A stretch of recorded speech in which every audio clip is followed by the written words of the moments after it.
Fala galera, aqui é o Jonathan e seja bem-vindo ao canal Mais Amor e Futebol, que é muito importante pra gente nessa quarentena, né? Futebol é a alegria da gente.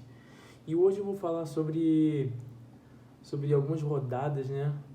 A especial, a 22ª rodada e algumas coisinhas aí da Copa do Brasil que aconteceu e que pode acontecer, né?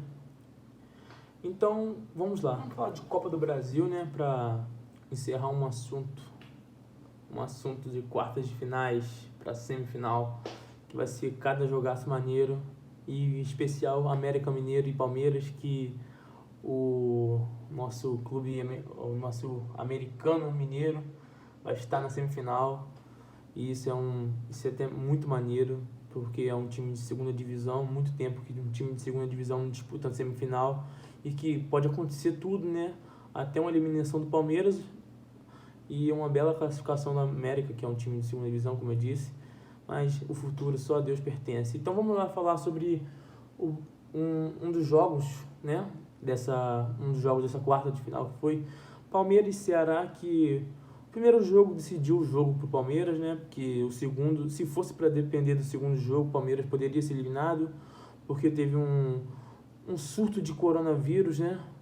Teve um surto de coronavírus e isso prejudicou muito o Palmeiras, e que acabou empatando no segundo jogo. O primeiro foi 3-0 e acabou empatando no segundo jogo. Então, resultou na classificação do Palmeiras, o que parecia mais normal, porque o Palmeiras tem um time muito bom, agora tem um técnico bom também. Não que o anterior, o Vanderlei seja ruim, mas que agora tem um técnico europeu que pode ter que tem um time bom em mãos e pode se dar bem com o ataque do Palmeiras, com a defesa e com o meio campo. O outro jogo foi o Cuiabá, né? Cuiabá e Grêmio, que no primeiro jogo eu achei o segundo gol do Grêmio foi um gol meio suspeito para falar, né? Porque a bola saiu e o VAR não foi nem no lance, né? Ver se estava normal o lance ou não. E o jogo continua, foi 2-1 o primeiro jogo, mas o segundo jogo foi 2-0, então não adiantaria, poderia adiantar sim, né? Por que não? Mas o segundo jogo foi 2-0 com uma baita jogatina do Grêmio, e isso adiantou muito pro lado do Grêmio, que está na semifinal, o clube copeiro, né?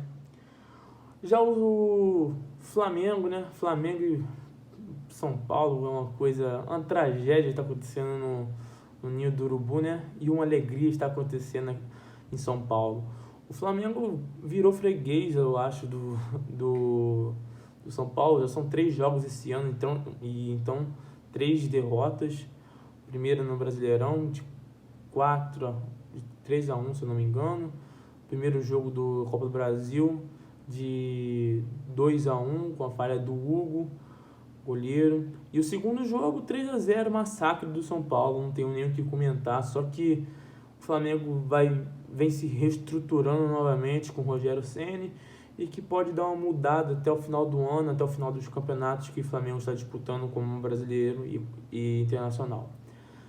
E o Mecão, né, americano, mineiro, se classificou em cima do Inter de Abel Braga, que o Cudê foi embora, né? Ele quis ir embora para treinar o Celta de Vigo na Espanha, e o América Mineiro se classificou, galera. Isso é uma coisa que eu me sinto até orgulhoso de falar, porque meus pais são criados em Minas e eu acompanho o América Mineiro desde sempre, desde pequeno, né?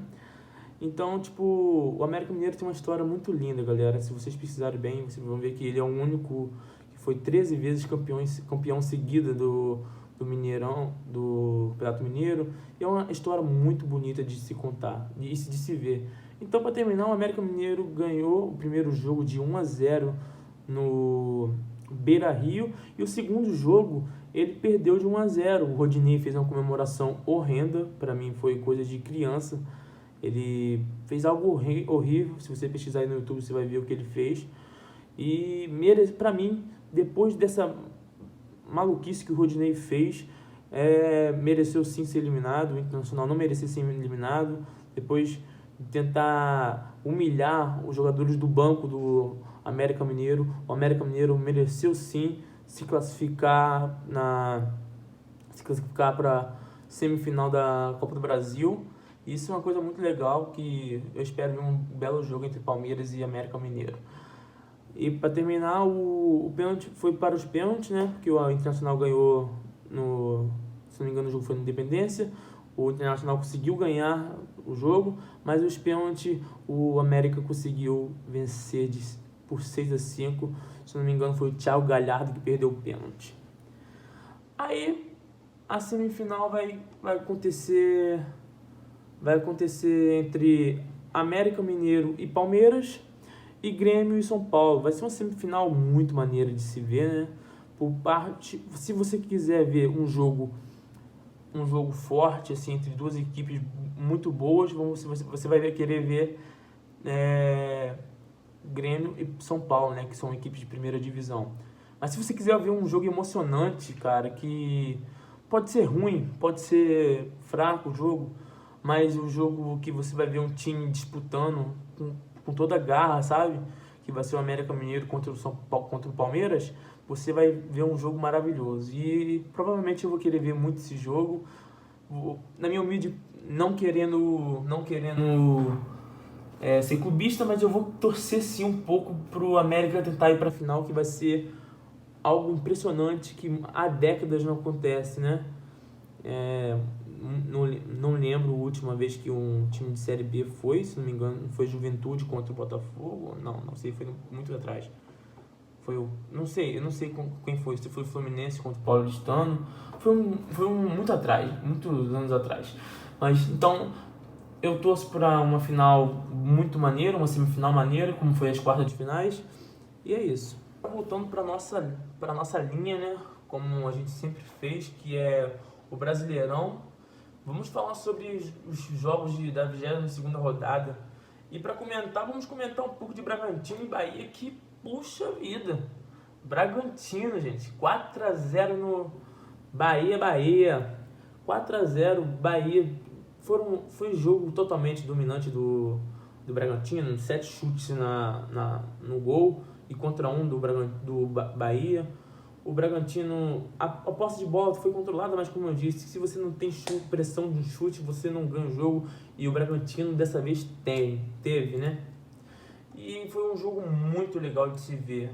No meu ponto de vista, o Rodriguinho, que é um jogador do Bahia, jogou bem, porém não pôde se mostrar mais. E vamos falar do Claudinho, né, galera? O Claudinho vem jogando bem desde o jogo contra o Flamengo, que foi 1-1 no Maracanã. Ele vem jogando muito bem. Claudinho tá de parabéns. Pra mim, o melhor jogador da partida, Claudinho. E o Elinho, galera, o Elinho mesmo, aquele Elinho de São Paulo, ele fez um gol também. Isso foi incrível também, que ele é um grande jogador, tem muito futuro pela frente. E o Barbieri tá conseguindo reorganizar o Bragantino. Isso também é uma coisa muito legal de se ver, né? E o Bragantino tá voltando a ser aquele Bragantino de 2019, vamos dizer assim. Ele tá na 12ª posição, enquanto o Bahia está na 10ª. Mas tá muito legal esse campeonato, que tá para você ver que o 17º colocado, que é o Atlético Goianiense nesse momento, tem 24 pontos, enquanto o Bragantino, 12º, tem 26. E o Atlético Paranaense, o nono, tem 28. Então é coisa muito pouca, é coisa de 2, 3 jogos você passa, você se livra da zona de rebaixamento e vai lá pra cima. É coisa simples. Simples não, 3 jogos é coisa pra caramba, convenhamos. Mas é coisa tipo, acabou, você tá lá em cima, do momento você tá lá embaixo. Então você não pode dar mole no Brasileirão. Esse ano não, porque tá muito complicado o brasileiro esse ano. Tá dividido em muitas pessoas lá em cima disputando o título e muitas pessoas lá embaixo disputando para não ser rebaixado. Algo que eu não entendi legal foi Santos e Atlético Paranaense. Eu não entendi muito legal esse jogo. O Santos tava vindo de uma boa sequência, né? Ganhou do Internacional, que na época era o líder. E dessa vez não conseguiu jogar contra o Atlético Paranaense. Tomou uma pressão incrível de 61% de posse de bola do Atlético Paranaense. precisão de 84% nos passes do Atlético Paranaense. O Atlético Paranaense está mudado, gente. De 19º foi para uma posição incrível, que é a 9ª colocação. Então, o Atlético está se desenvolvendo mais e mais. Pode brigar por uma vaguinha na Libertadores, quem sabe não. Por quê? O brasileiro está muito complicado, então pode brigar por tudo. Então, o Atlético fez um gol aos 80 minutos por aí no segundo tempo, né? E com isso ele ganhou mais 3 pontinhos. O Santos ficou parado ali na 7ª colocação com 34 pontos. Para mim, o melhor jogador foi um dos melhores jogadores foram a zaga do Atlético Paranaense, né? Que não deixou passar nada e que dava cada contra-ataque que saiu o gol do Thiago Heleno, que é um zagueiro. Então, para mim, a zaga do Atlético Paranaense foi a melhor. O Henrique lá, o Henrique, para mim foi um baita de jogador. Pedro Henrique foi um baita de jogador, jogou muito bem junto ao Thiago Heleno. O Abner, no lateral lá, jogando muito bem. O Eric jogando muito bem. Para mim, o que menos jogou assim, que não tá mostrando mais aquele futebol que eu conheço, é o Cittadini, mas é um baita de um jogador.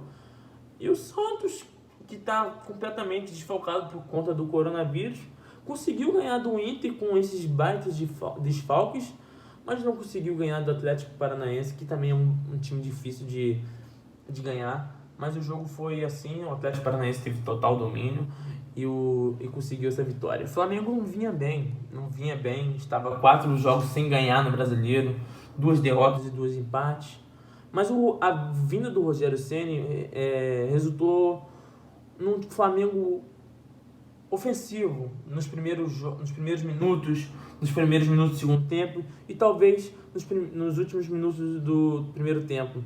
O Flamengo mudou completamente o estilo de jogar de Domenech Torrent com a vinda de Rogério Ceni, que é um baita de um treinador, tem tudo para ser um técnico muito bom futuramente. Pode ser até um técnico importante nessa vinda dele para o Flamengo. Por que não ganhar um título? O brasileiro hoje está muito complicado. Eu já disse isso umas 10 vezes só nesse vídeo. Então, e vou dizer mais ainda, pode ter certeza. O brasileiro está complicado mesmo. O Flamengo teve 23 chutes contra 6 apenas do Coritiba. O Flamengo vem sendo bastante xingado assim, por conta da defesa que... Gente, não dá, a defesa do Flamengo está muito ruim mesmo. Acho que foram várias mudanças. Gustavo Henrique, Léo Pereira e Tuller, Natan e Tuller, Natan e Gustavo Henrique, Natan e Léo Pereira. Muita troca do Flamengo com zagueiros. E continua pecando nesse assunto. O Rogério Ceni disse na entrevista dele que o Flamengo treinou nesses últimos 2 dias, antes desse jogo contra o Coritiba, treinou mais a defesa. Porém, mudou sim, claro, nos primeiros 90 minutos não tomou gol. Não tomou gol nos primeiros 90 minutos. Não tomou. Mas depois, parece que relaxou. A zaga do Flamengo relaxa. Não desmerecendo, o ataque do Flamengo foi sensacional. Perdeu muitos gols. Para você ver, então, foram 9 chutes ao gol. 9 chutes ao gol pro Flamengo. Fez 3, ou seja, perderam 6 gols a gol. De frente pro goleiro. O goleiro defendeu. Perdeu. Bruno Henrique rala a cabeçada. Everton Ribeiro na cabeçada, trave. Foi muitos gols perdidos do Flamengo. O Flamengo está na 2ª posição, enquanto o Coritiba está amargurado lá na zona de rebaixamento, na 18ª posição, com 20 pontos. O Flamengo é vice-líder com os mesmos 39 pontos do Atlético Mineiro, que vamos começar daqui a pouco. Mas, como eu disse, o Rogério Ceni veio para fazer uma revolução no Flamengo depois da era Domenech. O Domenech, vamos dizer que estragou a era Jorge Jesus, e o Rogério Ceni pode vir para consertar isso. Eu acho muito difícil o Flamengo ser campeão de alguma coisa, porque a zaga está muito fraca, no meu ponto de vista. A zaga está muito decadente. O Flamengo merece mais um zagueiro bom, deveria contratar sim. Estão dizendo nomes de... Não vou apurar aqui, não vou dar certeza, mas estão dizendo nomes de de Miranda, que é um zagueiro que jogou no São Paulo, jogou no Curitiba, jogou no Atlético de Madrid, se não me engano. Então, Miranda é um bom nome, sim. Ele tá jogando na China, não sei direito. Ele tá jogando na China, eu acho. Então, ele é um bom nome, sim, até porque ele já jogou com o Rodrigo Caio, com o Rogério Ceni mesmo. O Rogério Ceni tem uma amizade com ele. Pode ser que sim, dê certo. Mas o Flamengo tem muito que arrumar ainda e o Rogério Ceni veio para isso, no meu ponto de vista. Vamos falar sobre os encontros alviverde, né? O Goiás e Palmeiras foi um jogo emocionantíssimo, que o Palmeiras, mesmo com uma menos desde os 40 minutos do primeiro tempo, foi pro ataque, tentou chutar o gol, fez alguns passos maneiros para dar posição, mas não conseguiu a vitória. A vitória veio para o Goiás aos 93 minutos do segundo tempo, e isso foi uma coisa impressionante, que todo mundo estava cansado, e conseguiu o Goiás a vitória. O Goiás está na última posição com apenas 15 pontos, então a vitória para ele é importante, ainda mais sobre um clube tão grande como o Palmeiras, que está lá em cima. Então o Palmeiras logo em seguida tomou gol aos 93 minutos do segundo tempo. Ele quase empatou o jogo. Então o jogo foi muito emocionante, porque o Goiás, mesmo com uma mais, não conseguia chegar no ataque, finalizar, não conseguia. E o Palmeiras conseguia até um certo ponto, mas não conseguia finalizar certo ao gol.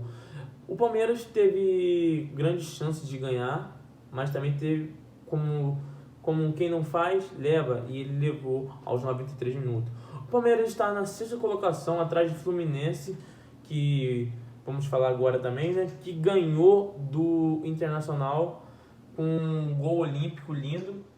Foi um gol muito maneiro, mas vamos falar um pouco mais tarde sobre isso, no próximo vídeo aí. Então, o Palmeiras, ele tá com surto de Covid-19, então por isso pode ser uma das coisas que tenha deixado o Palmeiras fraco assim contra o Goiás, ainda mais com a expulsão, mas é isso, o surto do Covid-19 prejudicou muito os clubes brasileiros e está prejudicando no momento o Palmeiras. Vamos falar agora sobre São Paulo e Vasco. Depois de São Paulo eliminar o Flamengo com grande facilidade, São Paulo enfrentou o Vasco e teve total dominância de jogo, mesmo tomando o gol primeiro com o Germancano, que para mim um dos melhores atacantes do Brasil, que faz gol com apenas um toque. O cara, se tocar nele, é gol. Dessa vez não, ele precisou de 3, 4 passos para fazer gol, mas tocou no cara, é gol. O cara é um bom atacante, Germancano tem um futuro belo no Vasco. E o novo técnico do Vasco, Sapinto, é um bom técnico. Ele tem tudo para ajeitar o Vasco. Se a diretoria do Vasco, ano que vem, que vai ser uma nova diretoria, se der bem com os jogadores, com o técnico e arrumar dinheiro, colocar dinheiro em caixa, o Vasco vai ser uma potência novamente, como foi nos anos 90, em 2011, vai voltar a ser uma potência carioca forte no brasileiro nacional, né? O Vasco está um ponto acima, não. O Vasco está uma posição acima do Atlético Goianiense, que vai jogar amanhã apenas. Está uma posição acima do Atlético Goianiense, que vai jogar amanhã. E pode voltar para lá amanhã, né? Para a zona de rebaixamento, que é o pior medo do Vasco. Mesmo se reestruturando, pode ser rebaixado. E isso poderia dar uma situação bem complicada para o Vasco se reestruturar na Série B. Bem que o Inter conseguiu, né? Caiu em 2016, subiu em 2017 e se reestruturou. 2018, 2019 e 2020 agora está com um time tão bom quanto a do time mais caro da América do Sul, que é o Flamengo. Falando de times reestruturados, vamos falar de Atlético Mineiro, que não tem seus jogadores, que não tem alguns jogadores que estão com Covid-19 também, mas mesmo sem os seus jogadores, tem uma pressão incrível, uma pressão que só técnico argentino faz, só técnico argentino. Jorge Sampaoli é um dos melhores técnicos hoje e não tem como falar disso, né? Temos que falar de Jorgito Sampaoli, que linda passagem dele pelo Atlético, já é campeão mineiro. Então, está brigando sim pelo título, é o primeiro colocado, está brigando pelo título, mas tem suas falhas também. Ele já tem 6 derrotas fora de casa, apenas ganhou 4 apenas fora de casa. Isso para um time que quer ser campeão brasileiro não é uma coisa muito legal. Lembrando que o Atlético Mineiro só está disputando só o brasileiro, então ele tem um foco total para o brasileiro. Porém, o Covid-19 veio para a desgraça da nossa humanidade e, consequentemente, o Atlético também foi prejudicado com isso. Sem alguns jogadores importantes, o Atlético tomou o gol de virada e depois conseguiu empatar nos 70 minutos aos 73 minutos de pênalti, depois de ter tido um jogador expulso. Então ficou muito difícil para o Atlético conseguir a virada. Mas ainda assim teve mais chutes que o Ceará, mais posse de bola que o Ceará. O Ceará teve um jogador muito bom no campo, que foi o Felipe Viseu, que fez um gol, e perdeu também. Então isso fez muita diferença para o jogo continuar bom. O jogo, a partir dos 60 minutos, começou a ficar chato, sabe? Porque não tinha mais aquele... O Ceará pegava a bola e não ia mais para frente, ficava mais defensivo. Foi aí que tomou o gol. Então, o Atlético Mineiro é o primeiro colocado com 39 pontos. Ele está na frente do Flamengo por conta de vitórias, que ele tem 12 vitórias e o Flamengo tem apenas 11. E o Ceará está na 15ª posição com 25 pontos, um apenas do Atlético Goianiense, que é o primeiro colocado na zona de rebaixamento. Vamos falar sobre o jogaço que teve no Beira-Rio. Para mim foi um dos melhores jogos que tivemos nesse Brasileirão, na 22ª rodada. Fluminense e Internacional. O Internacional saiu na frente aos 15 minutos, coisa rapidinha. E o Fluminense no segundo tempo veio avassalador. Não tem nem o que dizer. O Fluminense veio avassalador no segundo tempo. Conseguiu a virada com o Luca Borges. E com um gol lindo foi olímpico o gol, lindo. E o Caio Paulista, no finalzinho do jogo, faltando 9 minutos para terminar, 9, 10, 12 minutos para terminar, o Caio Paulista fez o gol da virada do Fluminense, que deixou o Fluminense numa situação muito legal, apenas 4 pontos atrás do líder e apenas 1 ponto atrás da primeira vaga da Libertadores, para entrar logo na Libertadores, direto na fase de grupos. O Inter está na 4ª colocação, é esse time que o Fluminense está atrás. O Inter está com 36 e o Fluminense 35. Lembrando que os dois já têm 22 jogos, então não está tudo regularizado ali entre eles.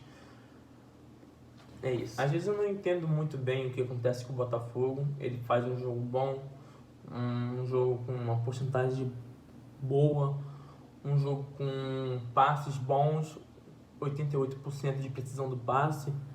Eu não entendo. O Botafogo está numa situação muito complicada, né? De decadência. O próprio dirigente falando que o Botafogo está falido, o próprio patrocinador Felipe Neto falando que o Botafogo está em fase de falência. Então é uma situação muito complicada para o Botafogo, né? O Botafogo perdeu mais uma vez dentro de casa para o Fortaleza. Fortaleza que depois de Rogério Ceni ele perdeu apenas uma vez, se não me engano. Está numa situação muito legal por enquanto, né? Porque o brasileiro é complicado.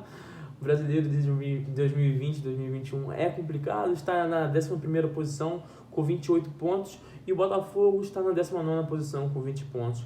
O Botafogo está 4 pontos assim, 4 pontos abaixo do primeiro colocado da zona de rebaixamento. Então é meio complicado a situação do Botafogo, que vai pegar time difíceis, como a situação vai pegar o, se não me engano, o Atlético Mineiro ou São Paulo, vai pegar o São Paulo. Deixa eu dar uma olhada aqui. Vai pegar o Atlético Mineiro, Flamengo, São Paulo, Internacional logo de pancada. O Atlético Mineiro, como vocês estão vendo, está em surto, mas pode vir com jogadores novos, né, contra o Botafogo na quarta-feira. O Flamengo está em reconstruindo o time, bola para frente, ofensivo, o Flamengo está melhorando. E o São Paulo eliminou o maior elenco do futebol brasileiro e sul-americano, que é o Flamengo. Então o São Paulo está numa fase muito boa, apesar do empate contra o Vasco. Então é uma forma difícil de falar que o Botafogo tem chance de escapar, porque ele tem muitos jogos importantes daqui para frente. Ele tem o Curitiba, que está brigando para não ser rebaixado também, vai ser guerra ali embaixo. Tem o Corinthians, que está querendo voltar numa forma boa, que o jogo hoje foi maravilhoso, o jogo do Corinthians. Primeira vez que eu vejo o Corinthians jogando bem, mas vamos fazer isso depois. Tem o Atlético Paranaense, o Botafogo está numa situação complicada, e se não jogar bem e ganhar alguns jogos, pode ser sim rebaixado. Um jogo muito doido. Um jogo doido, gente. O Corinthians recebeu o Grêmio na 22ª rodada na Neoquímica Arena. E o Corinthians teve 2 expulsos, né, galera? 2 expulsos e o Grêmio não conseguiu fazer gol. Teve total dominância, o Grêmio teve total dominância. O Corinthians teve chance de começar o placar bem no início, mas perdeu um gol cara a cara, só o Fagner e o Vanderlei praticamente. Ele chutou um pouco assim, o Vanderlei fez uma bela defesa. Foi algo muito difícil de explicar. O Grêmio teve muita posse de bola, isso é fato, porque estava com 2 a mais, então teria mesmo. Teve mais sufoco para o lado do Corinthians do que pro Grêmio. E pro outro lado, eu achei sim que o Luan jogou bem, galera. O Luan jogou bem contra o seu antigo clube, jogou muito bem, no meu ponto de vista foi um dos melhores jogadores. Substituíram ele para a entrada de um moleque, né? E não deu muito certo para o Grêmio, que tentou colocar o Diego Turim para tentar fazer efeito, mas não conseguiu. E o Grêmio está na 8ª posição com 34 pontos, com os mesmos 34 de Santos e Palmeiras. E o Corinthians também está numa situação bem complicadinha, né? Porque se o Vasco, Ceará e Atlético ganharem o próximo jogo, o Corinthians pode entrar sim na zona de rebaixamento, porque ele tem 26 pontos e está na 13ª colocação. É um jogo muito complicado, né, galera? Pro Corinthians, o próximo jogo é um jogo muito complicado. Contra o Curitiba, que o Curitiba também briga ali embaixo para não ser rebaixado. Então, todo mundo que enfrenta o time ali embaixo vai ser um jogo muito difícil, porque são times que estão brigando para não ser rebaixado e querem continuar na Série A, como o Corinthians quer continuar. Então, vai ser um jogo muito difícil para ambos lados. Galera, obrigado que você tenha assistido esse vídeo. Espero que vocês tenham gostado. Espero que vocês deixem seu like e tamo junto.